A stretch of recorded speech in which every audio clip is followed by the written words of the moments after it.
Welcome to the Prayagraj institute. आज हम लोग बात करेंगे विज्ञान से संबंधित अति महत्वपूर्ण प्रश्नों के बारे में। हमारे सामने जो ये पहला प्रश्न है, पहला प्रश्न ये है कि तारों का रंग निम्नलिखित में से किस पर निर्भर करता है। आपको बताना है कि तारे जो विभिन्न कलर के दिखाई पड़ते हैं, उनका कलर या उनका जो रंग है वो किस पे डिपेंड करता है, किस पे निर्भर करता है। पहला ऑप्शन है तारों के तापमान पर, दूसरा है उनकी दूरी पर, सी ऑप्शन है तारों के आकार पर और डी ऑप्शन है वायुमंडलीय दाब पे। इसका सही उत्तर है ऑप्शन नंबर ए, तारों के तापमान पर। अगला प्रश्न ये है कि प्रिज्म से होकर गुजरने पर प्रकाश का कौन सा रंग सबसे अधिक विचलन दर्शाता है। लाल, हरा, नीला, बैगनी। इसका सही उत्तर है ऑप्शन डी, बैगनी। नेक्स्ट, किस यंत्र के द्वारा भूकंप की तीव्रता की माप की जाती है।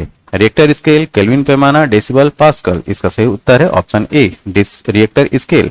नेक्स्ट, प्रकृति में सबसे सशक्त बल कौन सा है। आपको बताना है कि नेचर में सबसे स्ट्रांग बल, स्ट्रांग फोर्स कौन सा है। ठीक है, तो पहला ऑप्शन है गुरुत्वीय बल, दूसरा है वैद्युत बल, सी है नाभिकीय बल और डी ऑप्शन है चुंबकीय बल। इसका सही उत्तर है नाभिकीय बल। अगला प्रश्न हमारे सामने यह है कि किस बल के कारण पृथ्वी सूर्य के चारों ओर चक्कर लगाती है। चुंबकीय बल, गुरुत्वाकर्षण बल, सी ऑप्शन है अंतरिक्ष बल और डी ऑप्शन है उपरोक्त सभी। इसका सही उत्तर है बी, गुरुत्वाकर्षण बल। अगला प्रश्न, किस यंत्र द्वारा विद्युत धारा का मापन किया जाता है। ठीक है, किस यंत्र के द्वारा विद्युत धारा का मापन किया जाता है, यह है अमीटर। ठीक है, अगला प्रश्न, ऑप्टिकल फाइबर किस सिद्धांत पर कार्य करता है। प्रकाश का प्रकीर्णन, प्रकाश का वर्ण विक्षेपण, पूर्ण आंतरिक परावर्तन और डी ऑप्शन है उपरोक्त सभी। इसका सही उत्तर है ऑप्शन सी, पूर्ण आंतरिक परावर्तन। अगला प्रश्न यह है कि वायु में सर्वाधिक अक्रिय गैस कौन सी है। ऑक्सीजन, रेडॉन, ऑर्गन और नियॉन। इसका सही उत्तर है ऑर्गन, ऑप्शन सी। अगला प्रश्न, आकाश का रंग नीला क्यों होता है। ये अक्सर ये प्रश्न पूछा जाता है, आकाश का रंग नीला क्यों होता है। प्रकाश के परावर्तन के कारण, प्रकाश के प्रकीर्णन के कारण, प्रकाश के अपवर्तन के कारण और इनमें से कोई नहीं। इसका सही उत्तर है ऑप्शन बी, प्रकाश के प्रकीर्णन के कारण। अगला प्रश्न यह है कि घड़ी के स्प्रिंग में कौन सी ऊर्जा भंडारित होती है। गतिज ऊर्जा, स्थितिज ऊर्जा, ऊष्मीय ऊर्जा और रासायनिक ऊर्जा। इसका सही उत्तर है स्थितिज ऊर्जा। अगला प्रश्न, ध्वनि प्रदूषण मापने की इकाई क्या होती है। हर्ट्ज, डेसिबल, डेसिमल या वोल्ट। इसका सही उत्तर है डेसिबल। ध्वनि प्रदूषण को डेसिबल में मापते हैं। अगला प्रश्न, निम्नलिखित में से कौन एक अदिश राशि है। आपको अदिश राशि बताना है। पहला ऑप्शन वेग, गति, सी ऑप्शन है बल आघूर्ण और डी ऑप्शन है विस्थापन। इसका सही उत्तर है गति। गति एक जो है अदिश राशि है। अगला प्रश्न, प्रकाश वर्ष निम्नलिखित में से किसका मात्रक है। दूरी, समय, प्रकाश की तीव्रता, प्रकाश का वेग। सही उत्तर है दूरी का मात्रक है। अगला प्रश्न, प्रत्यावर्ती धारा को दिष्ट धारा में बदलने के लिए किसका प्रयोग किया जाता है। डायनेमो का, ट्रांसफार्मर का, मोटर का और रेक्टिफायर का। सही उत्तर है रेक्टिफायर। तो एसी को डीसी में रेक्टिफायर बदलने का काम करता है। नेक्स्ट, किस यंत्र के द्वारा वायुमंडलीय आर्द्रता माप की जाती है। Hygrometer, hydrometer, manometer, odometer. इसका सही उत्तर है हाइग्रोमीटर। अगला प्रश्न, निकट दृष्टि दोष से पीड़ित व्यक्ति के उपचार के लिए प्रयुक्त चश्मे में किस लेंस का प्रयोग किया जाता है। अवतल लेंस, उत्तल लेंस, बाइफोकल लेंस और समतल लेंस। इसका सही उत्तर है अवतल लेंस। अगला प्रश्न, वर्षा की बूंदें गोलाकार क्यों होती हैं। आपको बताना है कि वर्षा की जो बूंद होती है वो गोलाकार क्यों होती है। द्रव के घनत्व के कारण, पृष्ठ तनाव के कारण, वायुमंडलीय दाब के कारण या डी ऑप्शन गुरुत्व के कारण। इसका सही उत्तर है पृष्ठ तनाव के कारण। अगला प्रश्न बहुत ही आसान प्रश्न है। आपको बताना है कार्य का मात्रक क्या होता है। जूल, किलोग्राम, वाट, डाइट। इसका सही उत्तर है ऑप्शन ए, जूल। अगला प्रश्न, बिजली के बल्ब का फिलामेंट किस तत्व का बना होता है। Copper, iron, carbon, tungsten. इसका सही उत्तर है ऑप्शन डी, टंगस्टन। अगला प्रश्न, विद्युत धारा की एसआई इकाई क्या है। एम्पियर, ओम, वोल्ट, जूल। सही उत्तर है एम्पियर। अगला प्रश्न, तारे टिमटिमाते क्यों प्रतीत होते हैं। तारों की दूरी के कारण, तारों की चमक के कारण, तारों के प्रकाश के वायुमंडलीय अपवर्तन के कारण, और डी ऑप्शन है तारों के रंग के कारण। इसका सही उत्तर है ऑप्शन सी, तारों के प्रकाश के वायुमंडलीय अपवर्तन के कारण। अगला प्रश्न, लेंस की क्षमता का एसआई मात्रक क्या है? एम्पियर, विभवांतर, वोल्ट और डायोप्टर। इसका सही उत्तर है ऑप्शन डी, डायोप्टर। अगला प्रश्न, सर सीवी रमन को वर्ष 1930 में किस कार्य के लिए नोबेल पुरस्कार मिला? रमन प्रभाव की खोज के लिए, उष्मागतिकी के नियम की खोज के लिए, प्रकाश संश्लेषण की खोज के लिए, उपरोक्त तीनों सही है। इसका सही उत्तर है ऑप्शन ए, रमन प्रभाव की खोज के लिए। अगला प्रश्न, रेडियो एक्टिविता का एसआई मात्रक क्या है? Dioptre, Becquerel, poised, Tesla. सही उत्तर है ऑप्शन बी, बैकरेल। अगला प्रश्न, किन तरंगों के संचरण के लिए माध्यम का होना आवश्यक नहीं है? प्रश्न पूछा गया है कि आवश्यक नहीं है। विद्युत चुंबकीय तरंग, कैथोड किरणें, अल्फा किरणें, इनमें से कोई नहीं। सही उत्तर है ऑप्शन ए, विद्युत चुंबकीय तरंग। अगला प्रश्न, एक अश्वशक्ति में कितने वाट होते हैं? 396 वाट, 536 वाट, 746 वाट, 656 वाट। इसका सही उत्तर है 746 वाट। अगला प्रश्न, हमारे सामने यह है कि पृष्ठ तनाव पर दाब के साथ क्या प्रभाव पड़ता है? आपको बताना है कि पृष्ठ तनाव पे, सरफेस टेंशन पे प्रेशर के साथ क्या प्रभाव पड़ता है। ताप के साथ घटता है, ठीक है। यहां पे पृष्ठ तनाव पर ये दाब नहीं है, ये है ताप। क्या?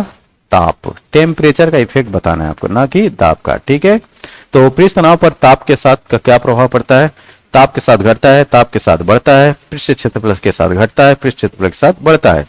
तो यहां पे सही उत्तर है ताप के साथ ये घटता है, ऑप्शन ए। अगला प्रश्न,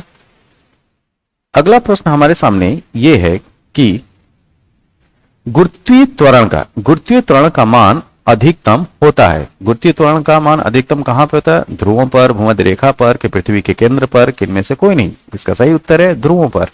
अगला प्रश्न, आकाश का रंग नीला दिखाई देता है, क्यों? पूर्ण आंतरिक परावर्तन के कारण, प्रकाश के प्रकीर्णन के कारण, घनत्व के कारण, इनमें से कोई नहीं। इसका सही उत्तर है प्रकाश के प्रकीर्णन के कारण, ऑप्शन बी।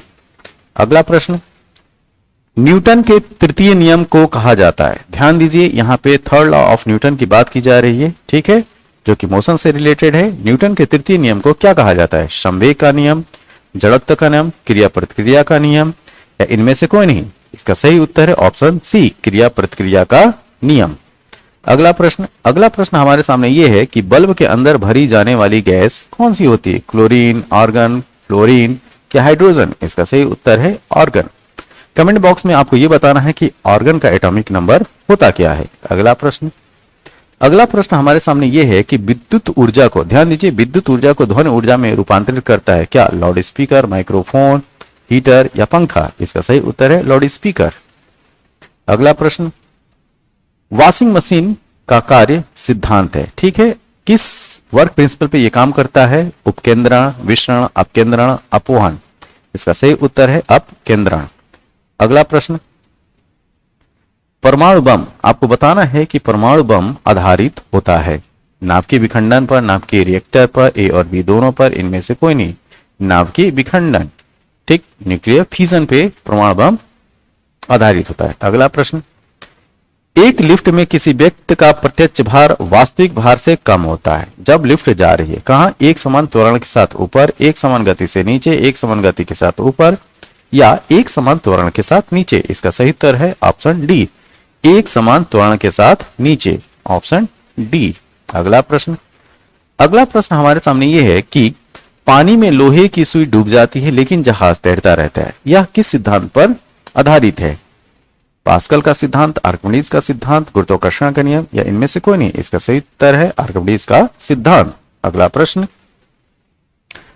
मृग तृष्णा, ठीक, मृग तृष्णा बनने का कारण क्या है? पूर्ण आंतरिक परावर्तन, अपवर्तन, परावर्तन, विसरण? इसका सही उत्तर है टोटल इंटरनल रिफ्लेक्शन। तो पूर्ण आंतरिक परावर्तन की वजह से मृग तृष्णा बनती है। अगला प्रश्न यह है कि सोनार अधिकांशतः प्रयोग में लाया जाता है अंतरिक्ष यात्रियों द्वारा, नौ संचालकों द्वारा, इंजीनियर द्वारा, डॉक्टरों द्वारा? इसका सही उत्तर है नौ संचालकों द्वारा। अगला प्रश्न, हाइड्रोजन बम किसने विकसित किया? J Robert Oppenheimer, Edward Teller, Samuel Cohen, Wernher von Braun. तो इसका सही उत्तर है एडवर्ड टेलर ने हाइड्रोजन बम विकसित किया था। अगला प्रश्न, लेसर का आविष्कार किसने किया था? सर फ्रैंक व्हीटल, सेमुर क्रे, फ्रेड मोरिसन या टी एच मेमन। इसका सही उत्तर है T H Memon, option D. अगला प्रश्न यह है कि कृष्ण छिद्र सिद्धांत को प्रतिपादित किया था किसने? एस चंद्रशेखर ने, हरगोविंद खुराना ने, एच जे भाभा ने या इनमें से कोई नहीं। इसका सही उत्तर है एस चंद्रशेखर, ऑप्शन ए। अगला प्रश्न यह है कि निम्नलिखित में से कौन सी ग्रीन हाउस गैस है? Nitrogen, oxygen, ozone, carbon dioxide. इसका सही उत्तर है कार्बन डाइऑक्साइड, CO2 क्या है? एक ग्रीन हाउस गैस है। अगला प्रश्न हमारे सामने ये है कि नाभिकीय रिएक्टरों में ग्रेफाइट का प्रयोग किया जाता है विमंदक के रूप में, ईंधन के रूप में, स्नेहक के रूप में कि विद्युत रोधी के रूप में। तो इसका सही उत्तर है विमंदक के रूप में ग्रेफाइट का यूज किया जाता है। अगला प्रश्न हमारे सामने अगला प्रश्न ये है कि निम्नलिखित में से वह धातु कौन सी है जो पानी को अत्यधिक प्रदूषित करती है? सीसा, आर्सेनिक, मैग्नीशियम, पोटेशियम। इसका सही उत्तर है आर्सेनिक।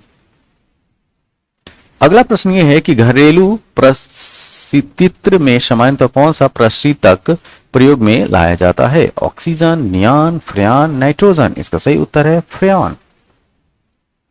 अगला प्रश्न यह है कि एक्स किरणों की खोज किसने की थी? रोंजेन ने, फेराडे ने, लेवोजियर ने कि एच डेवी ने। इसका सही उत्तर है ऑप्शन ए, रोंजेन ने।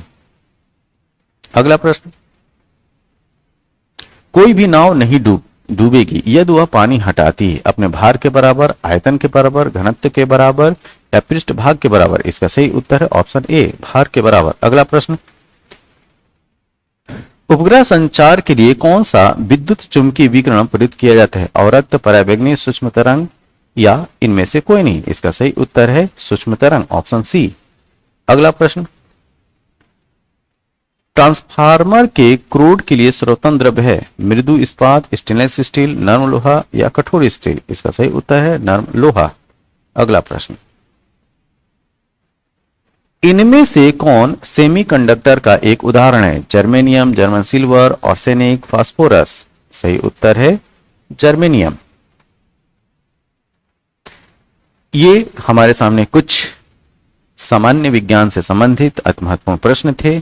ये प्रश्न आपको कैसे लगे? जैसे भी लगे हों आप कमेंट बॉक्स में जरूर बताएं। तब तक के लिए थैंक यू, धन्यवाद।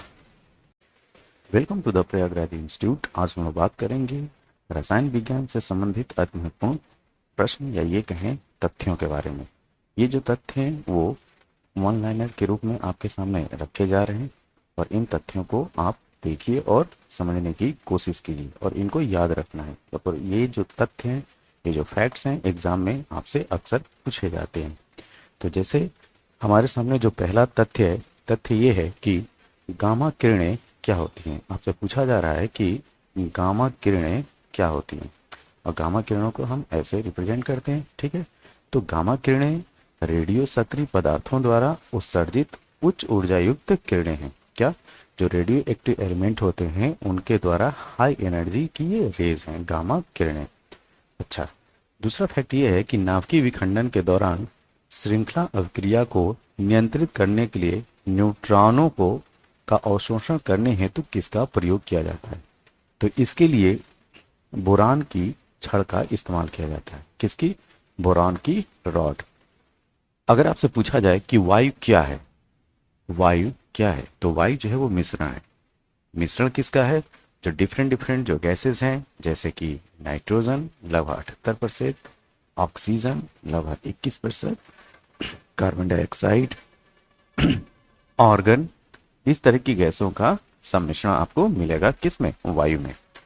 अगर आपसे पूछा जाए कि अमोनिया क्या है, तो अमोनिया ये है NH3। अमोनिया का सूत्र होता है NH3। ये एक रासायनिक यौगिक है। अगला फैक्ट, अगर आपसे पूछा जाए हीरा क्या है, हीरा डायमंड। डायमंड एक एलिमेंट है, किसका है? ये एक्चुअली में अपरूप है कार्बन का, कार्बन का अपरूप है, ठीक है। तो अगर आपसे पूछा जाए कि कार्बन के अपरूप बताइए, तो कार्बन के मुख्यतः दो अपरूप हैं, एक है हीरा और दूसरा है ग्रेफाइट। तो दोनों जो है कार्बन के एलोट्रॉप या अपरूप कहे जाते हैं। जल एक यौगिक है, क्यों? क्योंकि इसमें रासायनिक बंधों से जुड़े हुए दो भिन्न तत्व होते हैं। अगर मैं रासायनिक सूत्र पूछूं जल का, तो वह है क्या? H2O। यहाँ पे आप देख सकते हो कि ऑक्सीजन एक एलिमेंट है और इसके साथ दूसरा जो एलिमेंट है हाइड्रोजन है। तो ऑक्सीजन के साथ दो हाइड्रोजन जो है वो जुड़े हुए हैं, किस में? H2O में, या ये कहें जल में।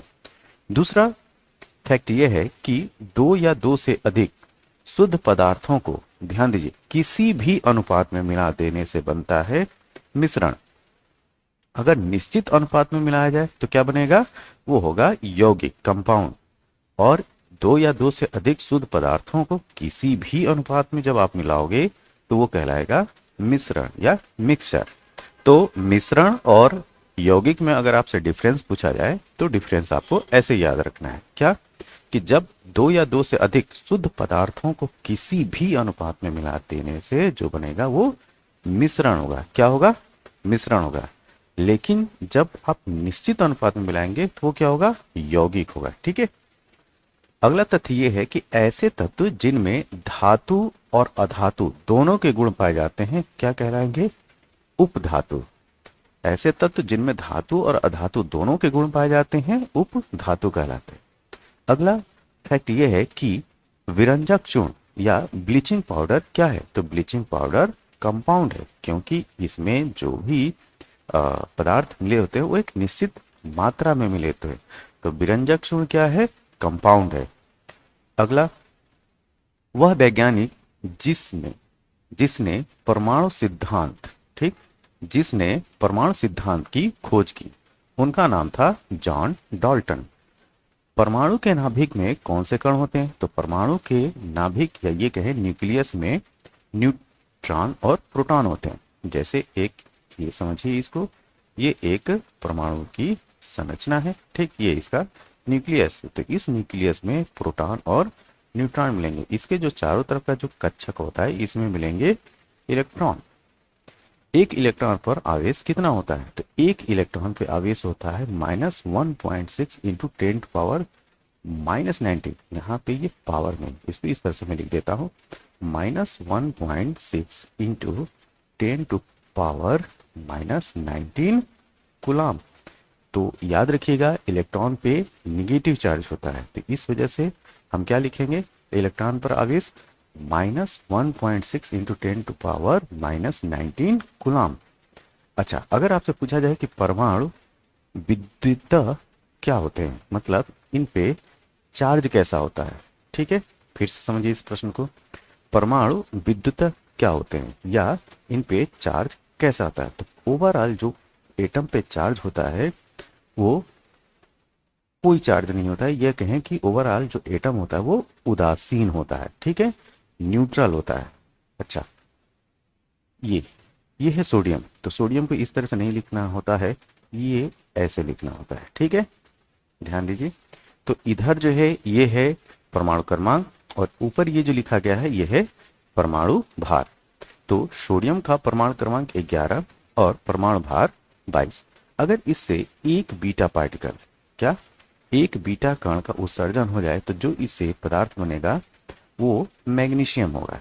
तो ध्यान दीजिए कि जब किसी तत्व से बीटा पार्टिकल का उत्सर्जन होता है तो जितने बीटा पार्टिकल का उत्सर्जन होगा उसके परमाणु क्रमांक में उतने की वृद्धि हो जाएगी। तो यहाँ पे एक बीटा पार्टिकल का उत्सर्जन हुआ तो यहाँ पे परमाणु क्रमांक क्या है? 11 है। तो 11 से क्या हो जाएगा?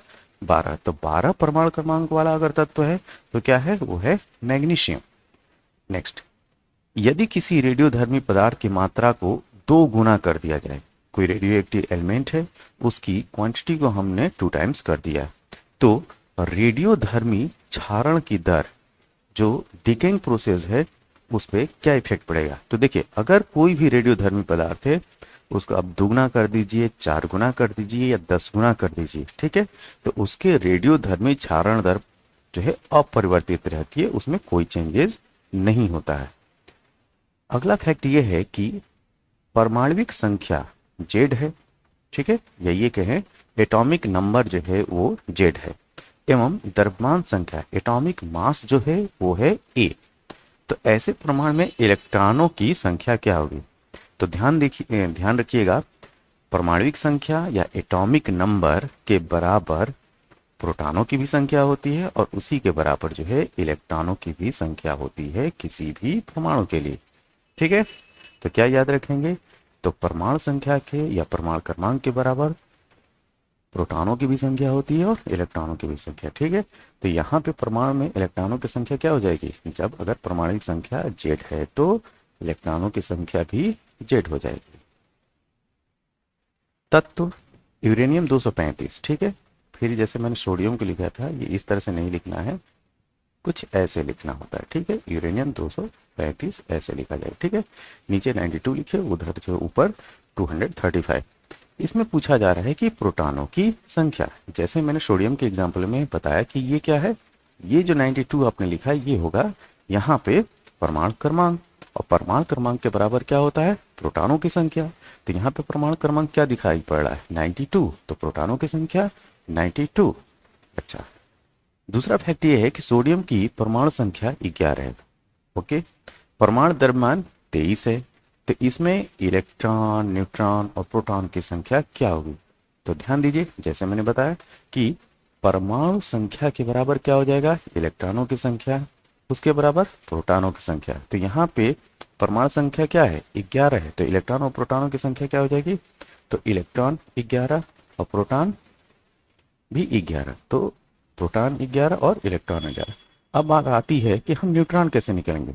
तो न्यूट्रॉन बराबर होगा जो भी परमाणु द्रव्यमान है, तो यहाँ पे परमाणु द्रव्यमान क्या है? एटॉमिक मास है 23। इस एटॉमिक मास में से आप एटॉमिक नंबर घटा दो, ठीक है, एटॉमिक नंबर घटा दो। तो एटॉमिक मास यहाँ पे कितना है? 23, 23 माइनस 11, ये बराबर हो जाएगा 12। तो न्यूट्रॉनों की संख्या क्या हो जाएगी? ये हो जाएगी 12। अब यहाँ पे पूछा जा रहा है कि यूरेनियम 238, फिर मैं कहूंगा आप ऐसे लिखिए, यूरेनियम 238। यूरेनियम 238 में न्यूट्रॉनों की संख्या बहुत ही आसान है, आपको करना क्या है कि यहाँ पे जो परमाणु द्रव्यमान है 238, उसमें से परमाणु संख्या घटा दीजिए। तो जब हम 238 में से 92 घटाएंगे तो वैल्यू आएगी 146। तो न्यूट्रॉनों की संख्या क्या हो गई? 146। तत्व के परमाणु भार से संबंधित सर्वाधिक उपयुक्त कथन है, द्रव्यमान संख्या के विपरीत एक तत्व का परमाणु भार भिन्न हो सकता है। जी हाँ, द्रव्यमान संख्या और परमाणु भार, एटॉमिक मास और एटॉमिक वेट, ये दोनों जो है अलग हो सकते हैं। ये स्टेटमेंट सही है, ठीक है। परमाणु की प्रभावी त्रिज्या की अगर बात की जाए, इफेक्टिव रेडाई की बात की जाए, रेडियस की बात की जाए, तो वो होती है 10⁻⁻10 मीटर या एंगस्ट्रॉम की रेंज, ठीक है, एंगस्ट्रॉम। तो यहाँ पे ऐसे नहीं लिखना, कैसे लिखना? 10⁻⁻10 मीटर या 1 एंगस्ट्रॉम के रेंज की परमाणु की त्रिज्या होती है। अगला फैक्ट, किसी तत्व की परमाणु संख्या 35 है तथा उसमें 18 इलेक्ट्रॉन है, तो उसमें प्रोटॉनों की संख्या क्या होगी? ये रिपीटेड फैक्ट है, ठीक। परमाणु की संख्या अगर 35 है तो उसमें 18 इलेक्ट्रॉन है, तो उसमें प्रोटॉन, ये एटॉमिक नंबर नहीं है, ये है एटॉमिक मास, परमाणु द्रव्यमान, ठीक है, ठीक है, द्रव्यमान। अगर परमाणु द्रव्यमान 35 है, ठीक, अगर परमाणु संख्या, अगर एटॉमिक नंबर 35 है, तब तो इलेक्ट्रॉनों और प्रोटॉनों की दोनों की संख्या क्या हो जाएगी? 35 हो जाएगी। ये है परमाणु द्रव्यमान, तो इसको चेंज कर लेना है, ठीक है। तो इलेक्ट्रॉन जितने होंगे उतने प्रोटॉन होंगे और वही उसका एटॉमिक नंबर होगा। अगला, किसी तत्व के परमाणु में 2 प्रोटॉन, 2 न्यूट्रॉन, 2 इलेक्ट्रॉन हो तो उस तत्व का द्रव्यमान संख्या कितनी होगी? ठीक है, तो द्रव्यमान संख्या कितनी होगी? तो एटॉमिक मास क्या होता है? एटॉमिक मास बराबर होगा क्या? Neutron plus proton. तो न्यूट्रॉन कितना इन्होंने बताया? 2। प्रोटॉन कितना बताया? 2। तो 2 प्लस 2, 2 प्लस 2 इक्वल टू 4। तो एटॉमिक मास कितना हो जाएगा? 4। अच्छा, ऋणावेशित परमाणु, ऋणायन में प्रोटॉन की संख्या क्या है? परमाणु में इलेक्ट्रॉनों की संख्या से कम। जैसे मान लिया कि कोई एलिमेंट है, क्या है, ऋणावेशित है। तो ऋणावेशित एलिमेंट का एक एग्जांपल ले लेते हैं, जैसे क्लोरीन। क्लोरीन पे एक सिंगल नेगेटिव चार्ज होता है, तो यहाँ पे इलेक्ट्रॉनों की संख्या इस क्लोरीन में हो जाएगी। वैसे एटॉमिक नंबर होता है क्लोरीन का क्या, 17 होता है, ठीक है। तो यहाँ पे प्रोटॉनों की और इलेक्ट्रॉनों की संख्या क्या होगी वो आप समझिए। अगर निगेटिव चार्ज है तो यहाँ पे इलेक्ट्रॉनों की संख्या हो जाएगी 18, एक बढ़ जाएगा, 17 एक 18। लेकिन प्रोटॉन की संख्या जो है, भले निगेटिव चार्ज हो या पॉजिटिव चार्ज हो एलिमेंट, प्रोटॉन की संख्या उसके एटॉमिक नंबर के ही बराबर होगी। तो यहाँ पे एटॉमिक नंबर क्या है, 17। तो अब देखिए, तो ऋणावेशित परमाणु में प्रोटॉन की संख्या क्या है, परमाणु में इलेक्ट्रॉन की संख्या से कम। देखिए इलेक्ट्रॉन की संख्या 18 है और प्रोटॉन की संख्या 17 है, तो इलेक्ट्रॉन की संख्या क्या है, प्रोटॉन से एक अधिक है। या ये कहें कि प्रोटॉनों की संख्या जो है वो इलेक्ट्रॉन से कम है। नाभिक की खोज के लिए रदरफोर्ड ने जब धातु के पतले पत्र पर अल्फा कणों का बौछार की, तो अधिकांश अल्फा कण धातु की पन्नी को बिना विक्षेपण करके चले गए। यह सिद्ध करता है कि परमाणु का अधिकतर भाग क्या है, खोखला है। अगला, तत्वों की प्रकृति ज्ञात किया जा सकता है किससे, इलेक्ट्रॉनिक विन्यासीकरण के द्वारा, या ये कहें इलेक्ट्रॉनिक कॉन्फ़िगरेशन के द्वारा। जैसे सोडियम का एटॉमिक नंबर क्या है, 11 है। इसका इलेक्ट्रॉनिक कॉन्फ़िगरेशन क्या होगा, 2 8 एंड 1, 2 8 10 1 11। किसके निर्धारण में किसी तत्व की परमाणु संख्या सहायता नहीं करती है, तो नाभिक में जो न्यूट्रॉनों की संख्या होती है उससे हम परमाणु संख्या नहीं निकाल सकते। अगर आपको एटॉमिक नंबर निकालना है तो क्या पता होना चाहिए, प्रोटॉनों की संख्या और न्यूट्रॉनों की संख्या, प्रोटॉनों की संख्या और इलेक्ट्रॉनों की संख्या। ओके, रेडियो सक्रियता की खोज किस वैज्ञानिक ने सर्वप्रथम की, का नाम है हेनरी बेक्वेरेल। हेनरी बेक्वेरेल ने रेडियो सक्रियता, ये कहें रेडियो एक्टिविटी की खोज सबसे पहले की। रेडियोधर्मी पदार्थ उत्सर्जित करते हैं, क्या उत्सर्जित करते हैं, अल्फा बीटा और गामा कण। तो अल्फा बीटा और गामा कण उत्सर्जित करते हैं। अल्फा बीटा किरणों की खोज किसने की, तो ये श्रेय जाता है रदरफोर्ड को। कहीं कहीं पे आपको किताबों में देखने को मिलेगा कि अल्फा बीटा गामा तीनों किरणों की खोज का श्रेय जो है वो रदरफोर्ड को दे देते हैं, पर ऐसा नहीं है। अल्फा और बीटा किरणों की खोज रदरफोर्ड ने की, और गामा किरणों की खोज का जो श्रेय जाता है वो जाता है पॉल विलार्ड को। किसको, पॉल विलार्ड को। नेक्स्ट, अल्फा किरणें क्या है, वो है हीलियम एटम का पॉजिटिव चार्ज। ये है हीलियम, इस पे डबल धनायन, या ये कहें कि द्विधनायन जो हीलियम आयन होता है, या हीलियम आयन ही क्या है, अल्फा किरण है। अल्फा किरण का इस तरीके से सिंबल है। बीटा किरणें क्या है, बीटा किरणें ऋणांशित कणों से बनी हुई है। इलेक्ट्रॉन की खोज किसने की, जे थॉम्पसन ने की। प्रोटॉन की खोज का श्रेय किसको जाएगा, गोल्डस्टीन को जाएगा। और न्यूट्रॉन की खोज चैडविक ने। अगर आपसे पूछा जाए कि न्यूट्रॉन की खोज चैडविक ने किस वर्ष में की, तो इसका उत्तर कमेंट बॉक्स में जरूर बताइए। आगे, एक भारतीय वैज्ञानिक जिसका नाम एक विशिष्ट मूल कारण के साथ जुड़ा है, वो है बोस, सत्येंद्र बोस, ठीक है। तो वो पार्टिकल क्या है, वो है हिग्स बोसान। याद रखिएगा, हिग्स बोसॉन, ठीक है। तो हिग्स बोसॉन में जो बोसॉन है वो बोस से जुड़ा हुआ है, ठीक। किसी परमाणु का रासायनिक व्यवहार निर्भर करता है उसके न्यूक्लियस के चारों तरफ घूम रहे क्या, इलेक्ट्रॉनों की संख्या पे। तो जैसे मैंने एक एटम का स्ट्रक्चर बनाया था पहले भी, फिर इस तरह से एक एटम का स्ट्रक्चर बना रहा हूं। ये क्या है, ये सेंटर में आपको न्यूक्लियस है, इसके चारों तरफ क्या है, इलेक्ट्रॉन मूव कर रहे हैं, ठीक है। तो किसी भी परमाणु के जो केमिकल प्रॉपर्टी होती है वो डिपेंड करेगा इलेक्ट्रॉनों की संख्या पर, जो न्यूक्लियस के चारों तरफ घूमते हैं। किसी परमाणु के परिक्रमण कर रहे किसी इलेक्ट्रॉन की कुल ऊर्जा सदा क्या होगी, धनात्मक होती है, ठीक है। कैसी होगी, पॉजिटिव ऊर्जा की बात की जा रही है, ठीक है। परमाणु भार का अंतर्राष्ट्रीय मानक क्या है, अंतर्राष्ट्रीय मानक के लिए हम C12 का यूज करते हैं। किसका, C12। तो किसी भी एटम का अगर परमाणु भार निकालना होता है तो हम इसकी तुलना करेंगे कार्बन 12 के 1/12 भाग से, वो कितना भारी है, ठीक है। तो यहाँ पे याद रखिएगा C12। न्यूक्लियस की द्रव्यमान संख्या सदा उसके परमाणु क्रमांक से अधिक होती है। ये सही बात है। कोई भी एटम आप ले लीजिए, कोई भी एटम, उसका जो द्रव्यमान संख्या होगा, मास नंबर, वो हमेशा जो है वो परमाणु क्रमांक से अधिक होगा। अनिश्चितता के सिद्धांत का प्रतिपादन किसने किया था? ये थे हाइजेनबर्ग। प्रिंसिपल ऑफ अनसर्टेनिटी, ये हाइजेनबर्ग के द्वारा दिया गया था। नाभिक की खोज रदरफोर्ड ने किन कणों की सहायता से की थी? तो उन्होंने अल्फा कणों की सहायता से नाभिक की खोज की थी। किसी तत्व के रासायनिक गुण निर्भर करते हैं किस पे? परमाणु संख्या पे, या ये कहें इलेक्ट्रॉनों की संख्या पे, या ये कह सकते हैं कि इलेक्ट्रॉनों की संख्या के बराबर क्या होती है? परमाणु संख्या होती है, या परमाणु क्रमांक, या एटॉमिक नंबर, इसको इंग्लिश में बोलेंगे, क्या बोलेंगे? Atomic number. मेसान के खोजकर्ता कौन है? युकावा। युकावा ने मेसान की खोज की थी। किसी तत्व के रासायनिक गुण कौन तय करता है? इलेक्ट्रॉनों की संख्या, जैसे मैंने पहले भी एक्सप्लेन किया।